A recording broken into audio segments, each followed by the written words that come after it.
Well, the cool thing about this stage is you're able to make decisions where the consequence is really only on you. Yep.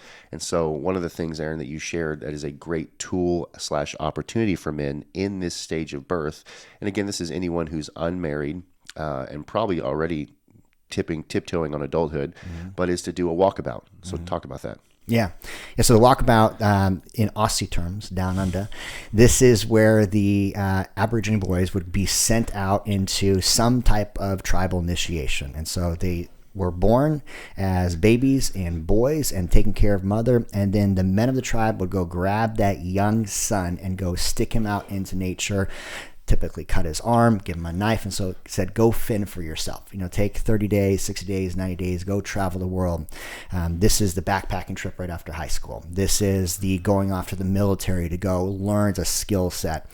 This is where your life is going from being safe, nurtured, and protected to go and doing something difficult where you become self-reliant. If you don't develop self-reliance within that first stage of development, this is kind of your birth through your adolescence. Hopefully you've got this figured out by your 20s.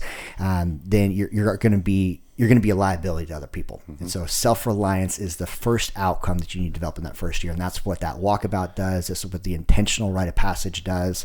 But the idea behind this is that you become self-reliant. You no longer need mother's teat to go and nourish yourself. And I'm glad you said it that way, because we do have a lot of men who may or may not still be like on the emotional and financial teat of mom and dad, but there are some that are well in their adulthood. But the big deal here to take away as far as that is, this is an intentional action that teaches a man self-reliance to the point of you don't have your parents directing your life in your adulthood. You don't have your parents directing your marriage in your adulthood.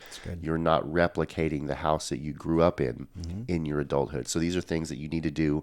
If you're already married, it's okay to backtrack and do some of these things because you want to get yourself right. Sure. But especially for men that are either single or boot up or unmarried, is to take the opportunity to do something like a walkabout, both in the literal and even metaphorically, to dive into this area.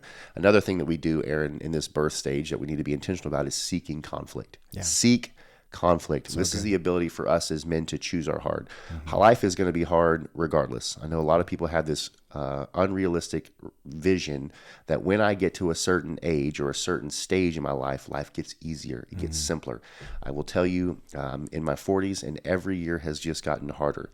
Every year has produced more fruit, has become more satisfactory, but life has never gotten easier, and I'm sure that you would agree with that. It only continues to get harder, so you need to prepare yourself for that by seeking conflict. Ways that we can do this in choosing our hard is formal competition. Formal competition. And get in a fight.